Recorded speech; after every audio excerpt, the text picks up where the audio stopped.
Bonjour à tous.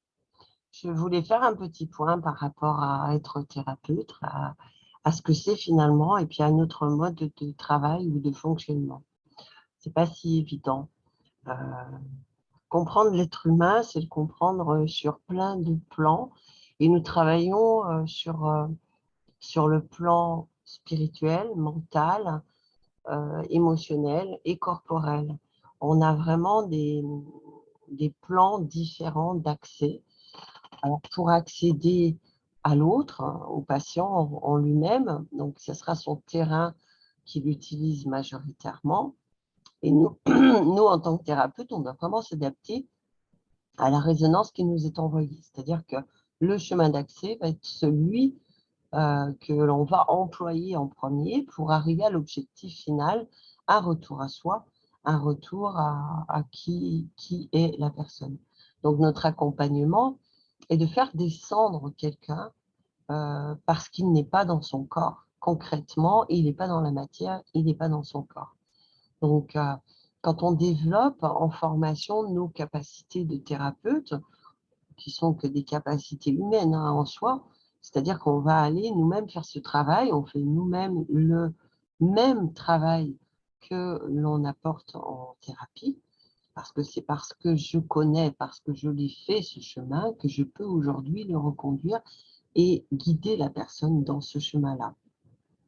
Eh bien, on développe des capacités qui sont innées et qui sont propres à l'humain, style la télépathie, l'intuition, la clairvoyance, la clairsentence, qui va être aussi des formes de reconnexion à soi, ce qui nous permet effectivement de nous reconnecter sur le corps énergétique, à ressentir l'énergie. Donc ça, effectivement, c'est assez glamour. Je reconnais que sentir l'énergie, circuler est quelque chose d'assez intéressant et qui, même quand on le vit, procure des sensations qui sont assez agréables. Je le reconnais. C'est pas la partie qui est la plus difficile en soi. C'est même la partie qui quelque part est la plus facile à ressentir quelqu'un énergétiquement. Aujourd'hui, en tous les cas, avec l'évolution du temps, il n'y a rien de plus facile. C'est pas sorcier, entre parenthèses. Donc, c'est pas la partie qui va poser le plus de problèmes.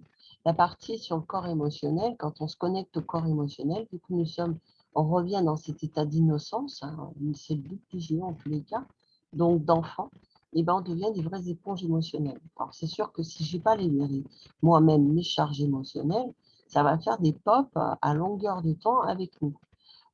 C'est pour ça que je dis que le thérapeute a intérêt à aller travailler en lui, parce que sinon, ça va être le feu d'artifice chez lui. C'est-à-dire qu'entre ressentir la colère de quelqu'un et puis la vivre intérieurement, ça, c'est quand même quelque chose de différent. Et si je la vis intérieurement, ben, c'est qu'elle est en moi. C'est tout. C'est c'est la seule différence. Donc, on n'est pas agressé par l'autre en soi, l'autre est juste un révélateur de ce qui est. Donc, plus on travaille sur nous, plus on va amplifier nos capacités. Mais si nous-mêmes, on ne travaille pas à l'intérieur sur nos propres blocages, malheureusement, on se retrouve dépassé. C'est-à-dire que je vais être dans la capacité de tout ressentir et il n'y aura pas de limite. Donc, c'est ça qui est un peu perturbant. Donc, d'où l'intérêt du travail perso. Donc, bien sûr que je vais ressentir toutes les émotions des autres. Mais si moi, c'est clair, c'est nickel, elles n'auront pas d'effet négatif. Je serai juste en capacité de ressentir l'émotion de l'autre, point barre, et de ne pas partir dans la mienne. Ça va de soi. Sur le corps mental, on va se reconnecter à la télépathie. C'est vraiment quelque chose qui est, en tous les cas. On le voit, hein, quand on est très proche de quelqu'un, on arrive à savoir à l'avance ce qu'il va penser, ce qu'il va dire. Donc, c'est tout simplement qu'on a ce côté télépathe. Mais on l'a tous. C'est pas quelque chose qui est. C'est juste que l'on est, c'est tout. Donc, ça, c'est l'espace du mental. Bien sûr, quand on a quelqu'un qui est très mental, hein, surtout en thérapie, on va se connecter à son mental par la télépathie. Donc, ça, ce que vous le vouliez ou non, c'est ce qui va se passer. Donc, si le mentaliste commence à partir, il vous emmène dans votre terrain du mental. Et là, je peux vous garantir que vous avez un bug parce que vous n'arrivez plus voir redescendre en vous, à être dans votre objectivité et votre pertinence. Vous avez juste des interférences entre son mental et le nôtre qui tourne dans la choucroute, quoi. Si notre mental aussi est plutôt calme parce qu'on a clarifié un peu les idées, ça va. Sinon, on a des pops qui remontent de notre propre mental. Et là, bah, forcément, on rentre dans des choses qui ne sont vraiment pas adaptées du tout. Mais ça, c'est aussi un terrain d'accès. Le mental restera un terrain d'accès. Donc, il faut le savoir. Vous avez un mentaliste, vous avez quelqu'un qui est très dans le mental, bah, malheureusement, il va aller popper sur votre mental. Ça me paraît évident. Donc, d'où l'intérêt de bien se connaître, de bien reconnaître. Parce que si je ne suis pas forcément bien alignée ou bien stabilisée, et bien, tout ce qui va me rester encore dans le registre du mental va remonter. Dans l'émotionnel, c'est pareil. Et dans le corps physique, je dirais que c'est pareil. C'est comme un peu l'énergétique, ça, ressentir le corps physique, on y arrive. Hein. Maintenant, aller comprendre les blocages, bon, ça, c'est juste utiliser un bon logiciel, hein, la somatisation, qui fait juste mettre de la compréhension sur les blocages d'énergie dans le corps. Donc ça, c'est pas ce qu'il y a de plus dur en soi. Maintenant, quand on est dans la canalisation, qu'est-ce qu'on canalise? Et ça, c'est important, parce qu'on peut canaliser du tout et du n'importe quoi. Donc, on peut canaliser des idées ambiantes qui sont autour. C'est simplement le côté télépathe qui va canaliser. Quand on a des égrégores aussi puissants que nous avons, on peut très bien se connecter avec et partir dans des canalisations. Mais c'est absolument pas la lumière. Alors, ça, je vous le garantis. Quand on fait aussi des méditations avec visualisation, qu'est-ce que c'est la visualisation? C'est quand même un état du mental. Hein. C'est lui qui procure des images. C'est lui et notre référentiel. Donc, quand on est dans de la visualisation, alors, bien sûr qu'on va l'utiliser aussi, et ça me paraît important, mais savoir qu'est-ce qu'on utilise, ça c'est sûr. Mais là, les visualisations que vous utiliserez seront en fonction du référentiel de la personne. C'est-à-dire que si quelqu'un est religieux, vous l'utiliserez. Si quelqu'un est dans l'animal, vous l'utiliserez, mais très spontanément, parce que en fin de compte, vous vous connectez à lui. Donc, c'est clair. Aujourd'hui, eh ben, c'est vrai qu'il n'est pas forcément demandé de faire des visualisations.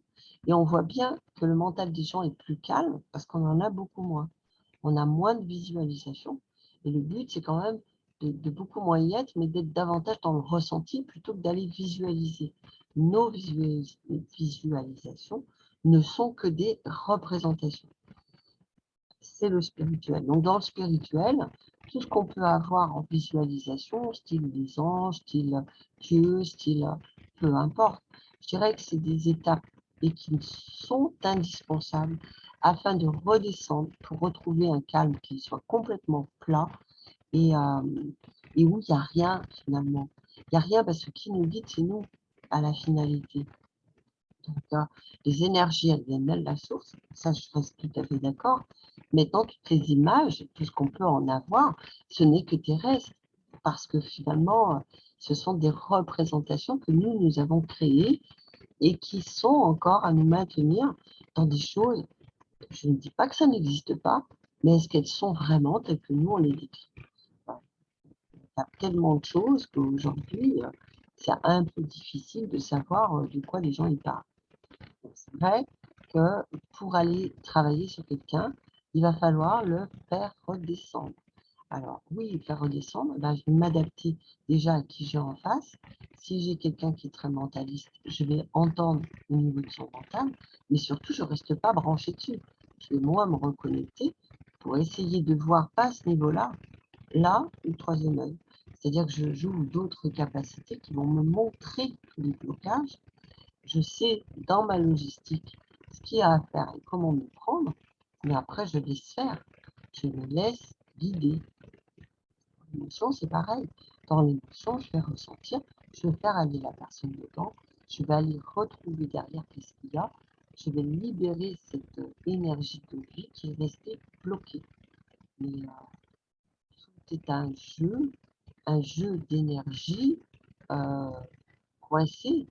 Et tout est en rapport avec mes formes de pensée et de croyances. Ce qu'on peut entendre aussi, c'est que les gens peuvent être dans le cœur, peuvent recevoir, pas de souci là-dessus. pense que si on fait des canalisations, des méditations, on a aujourd'hui la capacité de descendre. Simplement, est-ce qu'ils y restent? C'est qu'on voit remonter aussi les pop du mental. Et que les gens ont du mal à identifier si c'est du cœur ou du mental. Et qui restent coincés. Alors, qu'est-ce qui fait qu'on peut les identifier?